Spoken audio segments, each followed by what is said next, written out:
If you want to go full-time as a piano teacher, I made this video to help you get there faster. In 2018, I was sitting in a McDonald's car park, of all places. I hadn't even gone to McDonald's, but I just remember sitting on sick leave from my job as a deputy head, talking on the phone to a friend of mine who was a singing teacher and saying, do you think I could make a go of it? Do you think I could do this piano teaching again after all these years? And she said, well, yeah, probably. It'll probably take you a while. But did it? Now, it's 8 years later. I have more lesson requests than I know what to do with. I teach on the Piano Teachers Course UK. And I don't even have a wait list anymore for after-school kids because I simply don't even have the space. And clearly I've got a huge issue with my fringe. Tell you what though, I'm trying a different format. I'm out for a dog walk. It's absolutely glorious today and I just thought I'd show you little bits of where I'm going and what I'm doing as we go along.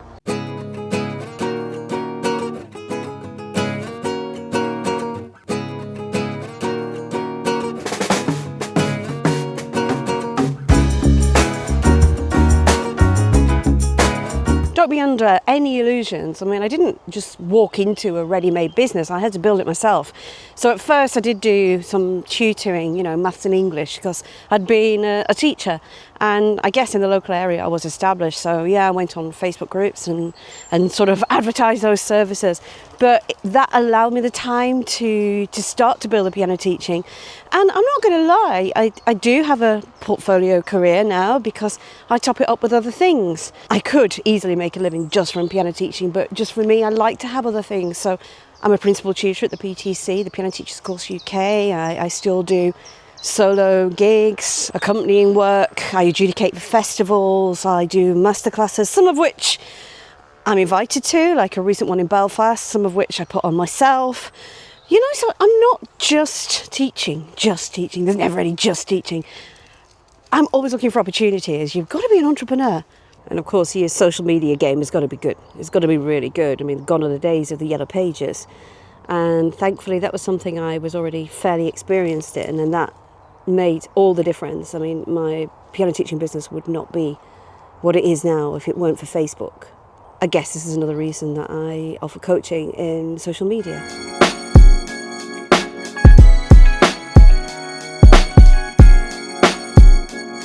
By the way, I love this path. It's called a greenway, and would you believe it used to be a railway line? And I think further down you can see evidence of that. It's blooming warm today as well, let me tell you. I think we might have to have a barbecue later. And I'm absolutely not going to pretend that it was smooth sailing, because the journey was not smooth sailing. I want to kind of break down how it happened. I want to tell you the things I would tell my 8 years younger self if I were to do everything again. Things maybe to do differently, mistakes to avoid, things to kind of double down on. There might be some stuff that you don't want to hear, but I'm going to be truthful.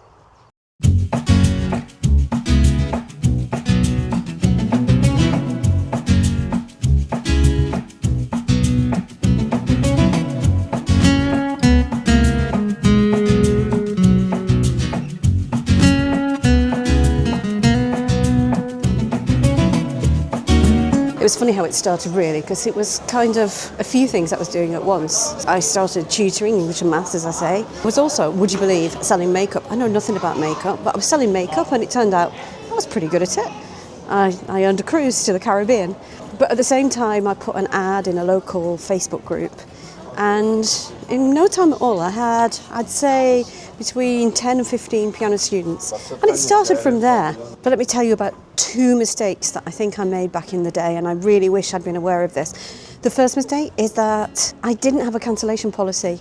And when I worked it out, I lost 4 figures in income because I didn't have a really good cancellation policy in place. And it's absolutely essential to protect yourself. It was so easy for people to just say, oh, I can't come today. And if you don't have a cancellation policy, what the hell can you do about it?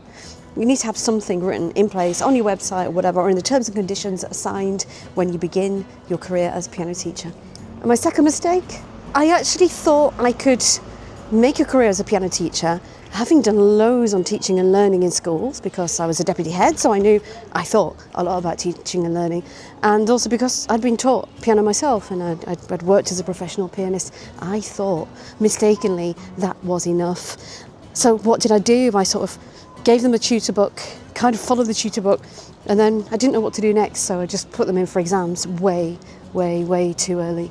That, I think, was really hugely detrimental to students at the time. I mean, it wasn't. It's what a lot of other teachers are doing across the UK, but what I did is that I joined a community of piano teachers. I joined the Curious Piano Teachers, which was a fantastic means of becoming part of a community, but also learning about pedagogy and piano-specific pedagogy, which is not the same as teaching and learning in general, although it has many links. But there was a problem that I hadn't factored in, a problem that nobody had really.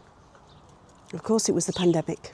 Little more than 18 months after I'd started to build my new fledgling business, we had those immortal words from Johnson: "You must stay home." From this evening, I must give the British people a very simple instruction. You must stay at home. All I could see was everything that I'd worked so hard for the last 18 months about to come crashing down around me. But weirdly, just a few weeks before that, I'd made a decision based on a call from somebody that I used to teach years ago, who lived at the other end of the country, and he'd said to me, "How do you feel about video lessons?" So I saw the possibility. And on that same evening, I got myself into a Facebook group and I put out a request to see if anybody would be interested in a video, a tutorial of how to play Baby Shark. And I'm going to die of embarrassment, but I'm just about to show you an extract. Weeks, whatever, a few little activities that you can get stuck in with on your piano or on your keyboard. This is mine behind me.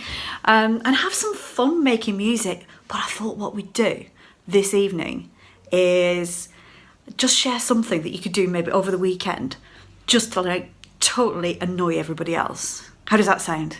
Oh my word, you have no idea, but no idea. That evening it went bananas. I had so many lesson requests, so many people asking for online lessons. I couldn't believe it. My husband was telling me to go to bed at 1 o'clock in the morning, saying, "You can't keep going with this." And you know what? One of those times when I had to pivot the most, in absolute fear of everything that I'd known coming crumbling and crashing down around me, turned into one of the biggest advantages of my life, where I learned about online teaching. I'll tell you now that the biggest mistake of my life would have been not acting on that, not going with the online lessons.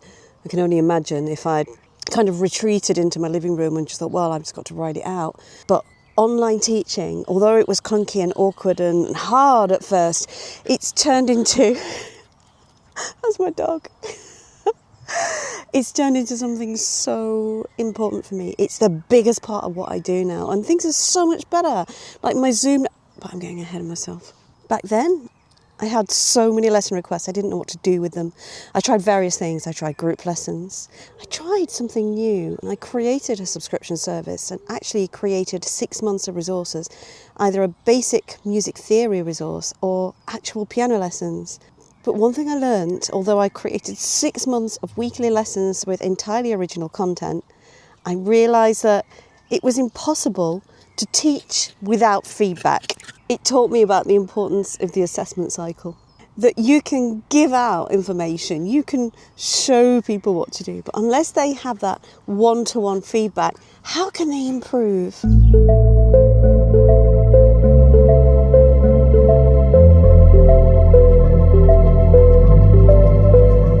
But the problem still remained, what to do with that waiting list. And it was a huge waiting list. Why? Because I was really active on Facebook.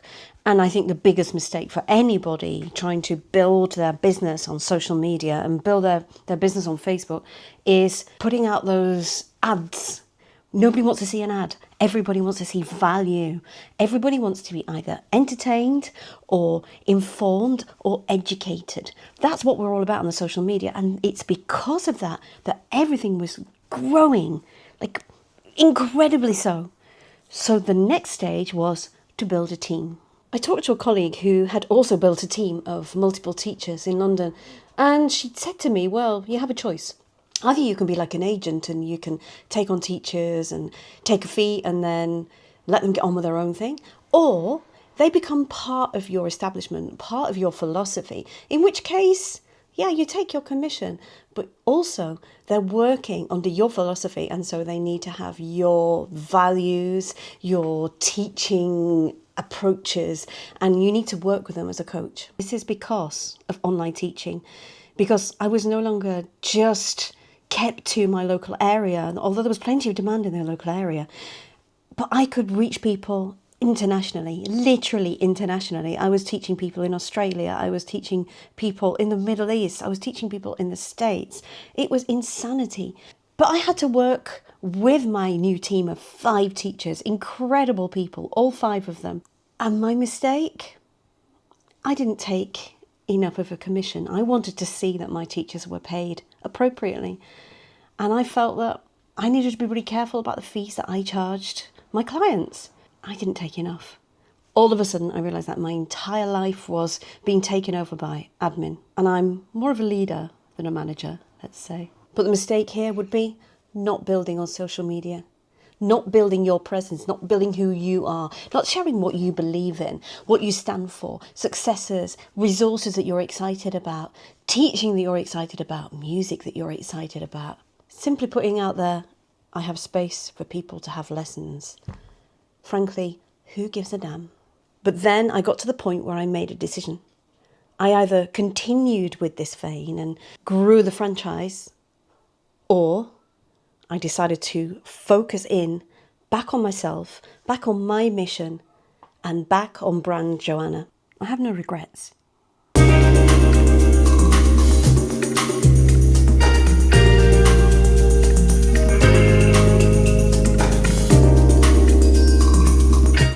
So this is the Leeds and Liverpool Canal. This is where my dog walk is taking me today. I love to take time to walk down here. It's not the quietest sometimes with the roads around, but I just like being by the water, being with my thoughts, planning.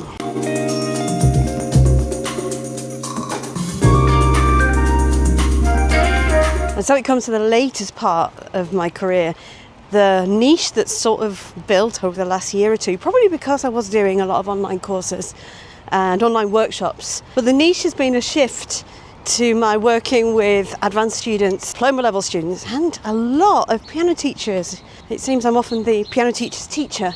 I cannot emphasize enough how much you would limit yourself if you were a little bit reluctant to do online teaching. Once you've got everything in place, once you've got the tech in place, it's great. My speakers on my piano make it sound as though the person I'm teaching is in the room.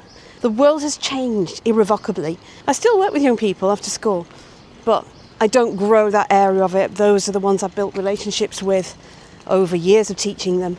That I want to continue until it's time for them to move on. I would say my final piece of advice, the last mistake you could potentially make, is to stick too rigidly to the traditional one-to-one model. Don't get me wrong, it's great. There is so much beautiful work that goes on there, fantastic professional relationships that are built. But be open to group teaching, be open to online teaching, be open to the possibility of online products and services that you can provide, such as workshops and courses. I do so much of that now, and that has irrevocably changed the trajectory of my career as a piano teacher. Believe me, there is a lot of work there. If you are good at your job, and if you work at your job and you work at your pianism, don't forget, have lessons yourself. Work on your own pianism. Nobody wants to learn from somebody who doesn't care about their own playing. We are pianists at the end of the day. One of the most recent joyful things that I've had the privilege to do is become a principal tutor for the Piano Teachers Course UK, which is a most fabulous platform and possibility for professional development as a piano teacher. It's a non-regulated profession, but we owe it to the world to uphold the standards of the profession, and so people are receiving the best quality music provision and music education that we can possibly provide.